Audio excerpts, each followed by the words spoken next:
This man is paralyzed. So they clapped his wife. Alright, picture this. We're in Kabul, and this place has been crumbled like that last pack of Oreos your roommate said they wouldn't eat. It's post-1990 Soviet pullout, and our macho mujahideen bands are squabbling like a reality TV reunion special over the city's remains. Enter our main character, a fallen warrior, except he didn't get his brain scrambled fighting for his homeland. No sir. He took a back-of-the-head bullet over a hissy fit with a comrade, who must have given your mama jokes a whole new deadly meaning. His wife, she's at his side, reciting Allah's 99 names, like she's cramming for a celestial final exam.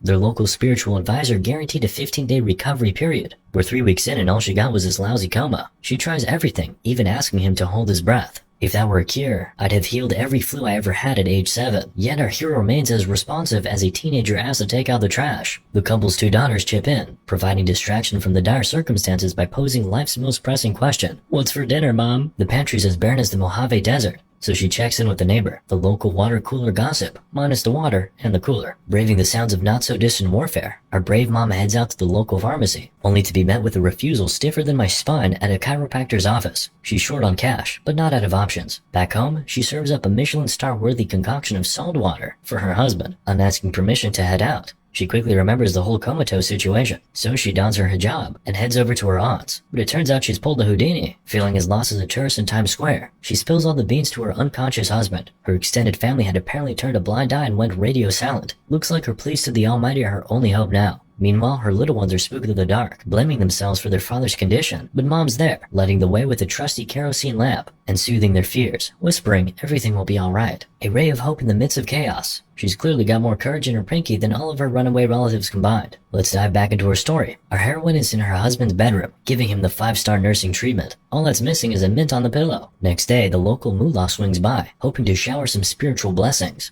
Our lady, however, throws a period blockade, claiming impurity. You know, the age-old, no entry Shark Week card. He instructs her to keep up the prayers and bounces, promising to return later. Her valiant wife plays part-time surgeon, examining hubby's stubborn neck wound. Despite her best efforts, it's healing about as quickly as a frozen Windows update. Suddenly, a citywide call blares out. It's time to arm up and defend home turf. If that wasn't a big enough oh snap moment, the first explosion pops off. Like a mother hen, she scoops up her 2 chicks and makes a beeline to the basement. The neighbors join too, but alas, Wheelchair Joe is left behind. Inside, they tune into Radio Apocalypse, anxiously awaiting the all-clear signal. When the noise of destruction fades, our heroine plays run and check on her husband. Meanwhile, the neighbors play an impromptu game of who can carry Wheelchair Joe into the basement, as they anticipate round 2 of fireworks. Peering out, our lady spots incoming enemy tanks, like ominous metal bugs. She realizes it's time for another round of basement hide-and-seek. A few hours and some disaster cleanup later, she's back with her girls, huddled in the basement. Back on top, enemy fighters make a pit stop at the house, pocketing the comatose man's bling. Who knew battlefield etiquette was on par with a frat party? Luckily, one recognizes our fallen hero from his glory days and spares his life. News of the impromptu yard sale reaches our heroine, who stumbles upon the stripped room. The next day, Natasha, her neighbor, emerges reporting a ghostly silent family. The chilling truth? The neighbors have been wiped out. As the reality hits, Natasha's brain conjures a comforting illusion of her family still being alive. Realizing the increasing danger, our heroine makes the tough decision to leave her husband and whisk her daughters away. She returns to her aunt seeking Quest, only to face the same auntie's MIA news from the old lady. But this time she's gifted an address. There she meets her aunt, who has remained in town. After leaving the daughters with her, the woman returns to take care of her husband. In the process, the woman continues to tell her husband about all the things he did not have the courage to tell her before. The woman is disappointed in their marriage. She had married him when she was only 17 years old. Her husband did not come home on their wedding night because he was on the battlefield. She was forced to conduct the marriage with the image of him beside her. Unfortunately, her existence in her husband's home was equally unsatisfactory. Her mother-in-law commanded her life because she had married the man while he was still at war. Moreover, the woman did not get along with her mother-in-law. Her beauty made her fear that she would cheat on her husband,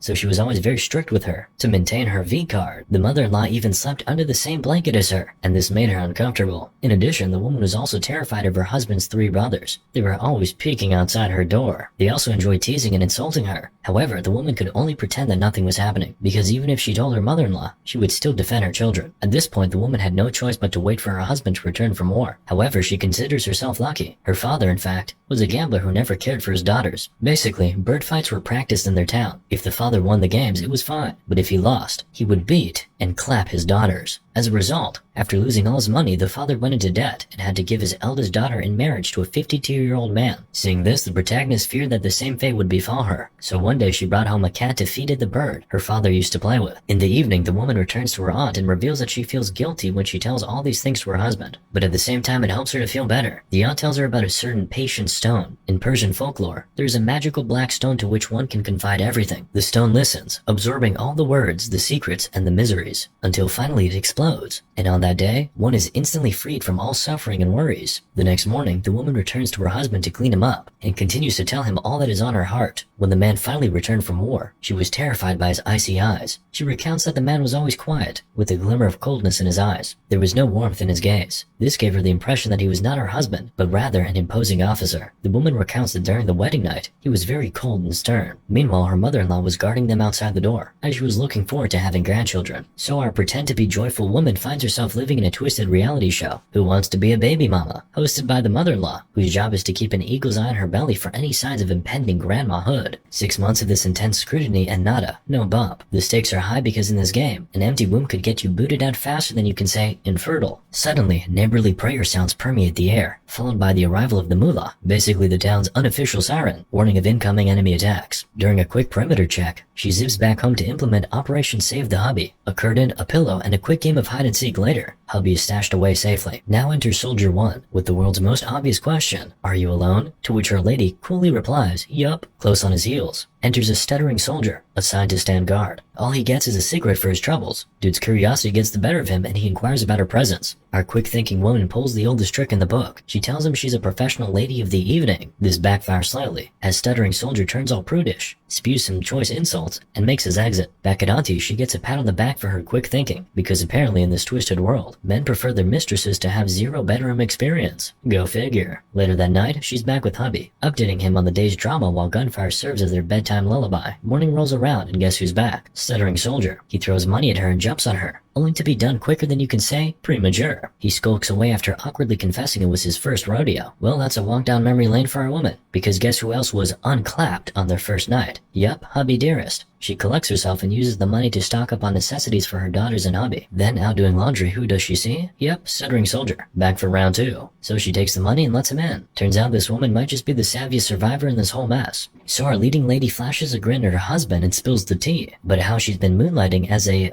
hands-on instructor for the stuttering soldier. The guy's got potential but needs more practice, she figures. Then bam, she remembers hubby might not want to hear about her after-school activities, and quickly grabs a Quran for a quick sin-cleansing session. The next day, she finds the gate mysteriously repaired. Soon, stuttering soldier returns, insisting on some more quality time. She's not exactly thrilled, but hey, a girl's gotta do what a girl's gotta do. She ushers him into the dim room and starts undressing him, only to find his skin is basically a cigarette butt bin, courtesy of his commander. Turns out the stuttering soldier is an orphan, picked up and raised by some soldier with some serious anger management issues. Talk about job perks, right? Later, she finds a red bag with a necklace and fruit outside her house. Seems like stuttering soldier is trying to upgrade from paying customer to sugar daddy, but our lady assures hubby she's not about to change her relationship status on Facebook. Instead, she starts daydreaming about hubby waking up and then playing house all over again. As part of her dreamy mood, she goes for a bit of a wander under the blanket and introduces hubby to the 5-knuckle shuffle. Wink wink. Suddenly, she's feeling a bit possessed, and not in a fun, The Exorcist kind of way, but then she figures she's just being her usual charming self. Next day, she gets dolled up and is ready to drop a bombshell. The kids aren't his. Plot twist. After checkup, it turns out hubby was shooting blanks. Of course, telling the mother-in-law was not an option, so they came up with a plan. She would get pregnant with a mystery man, mother-in-law would consider it a miracle, and everyone would live happily ever after. Well, except for the husband's baby gravy, of course. But then talk about a wake-up call. Hubby's eyes fly open, and he grabs her by the throat. She's too stunned to react, but just as he's about to go full Darth Vader, she remembers her trusty knife and stabs him. Next thing you know, she's holding a bloody knife, crying and smiling like some deranged joker. As for the stuttering soldier, he's just awkwardly watching from the window. Looks like the patient stone just went kaboom. Moral of the story? I don't know. I don't know. I'm sorry. By the way, I started a new channel about AI news. If that topic interests you at all, check out the description, and probably a pinned comment or something.